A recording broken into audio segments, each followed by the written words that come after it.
बहुत पहले की बात है। एक शिल्पकार मूर्ति बनाने के लिए जंगल में पत्थर ढूंढने गया।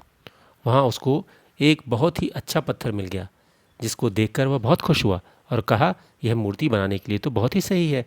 जब वह आ रहा था तो उसको एक पत्थर मिला और उसने उस पत्थर को अपने साथ ले लिया। घर जाकर उसने पत्थर को उठाकर अपने औजारों से उस पर कारीगरी करनी शुरू कर दी। औजारों की चोट जब पत्थर पर हुई तो वह पत्थर बोलने लगा कि मुझे छोड़ दो, इससे मुझे बहुत दर्द हो रहा है। अगर तुम मुझ पर चोट करोगे तो मैं बिखर कर अलग हो जाऊंगा। तुम किसी और पत्थर पर मूर्ति बना लो। पत्थर की बात सुनकर शिल्पकार को दया आ गई। उसने पत्थर को छोड़ दिया और दूसरे पत्थर को लेकर मूर्ति बनाने लगा। वह पत्थर कुछ नहीं बोला। कुछ समय में शिल्पकार ने उस पत्थर से बहुत अच्छी भगवान की मूर्ति बना दी।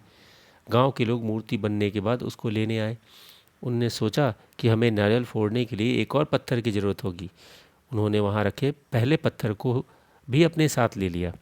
मूर्ति को ले जाकर उन्होंने मंदिर में सजा दिया और उसके सामने उसी पत्थर को रख दिया।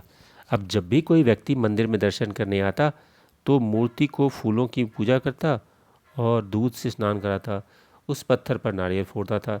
जब लोग उस पत्थर पर नारियल फोड़ते तो वह परेशान होता, उसको दर्द होता, वह चिल्लाता, लेकिन कोई उसकी सुनने वाला नहीं था। उस पत्थर ने मूर्ति बने पत्थर से बात करी और कहा कि तुम तो बड़े मज़े से हो, लोग तुम्हारी पूजा करते हैं, तुमको दूध से स्नान कराते हैं और लड्डुओं का भोग प्रसाद चढ़ाते हैं, लेकिन मेरी तो किस्मत ही खराब है, मुझ पर लोग नारियल फोड़ कर जाते हैं। इस पर मूर्ति बने पत्थर ने कहा कि जब शिल्पकार तुम पर कारीगरी कर रहा था, यदि तुम उस समय उसको नहीं रोकते तो आज मेरी जगह तुम होते, लेकिन तुमने आसान रास्ता चुन ला, अभी तुम दुख उठा रहे हो।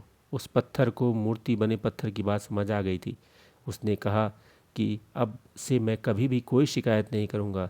इसके बाद लोग आकर उस पर नारियल फोड़ते रहे। नारियल टूटने से उस पर नारियल का पानी गिरता और अब लोग मूर्ति को प्रसाद का भोग लगाकर उस पत्थर पर रखने लगे। सीख, हमें कभी भी कठिन परिस्थितियों से घबराना नहीं चाहिए, क्योंकि कठिन परिस्थितियां ही हमें बेहतर बनाती हैं। लोहा आग में तपकर ही अच्छे रूप में आता है।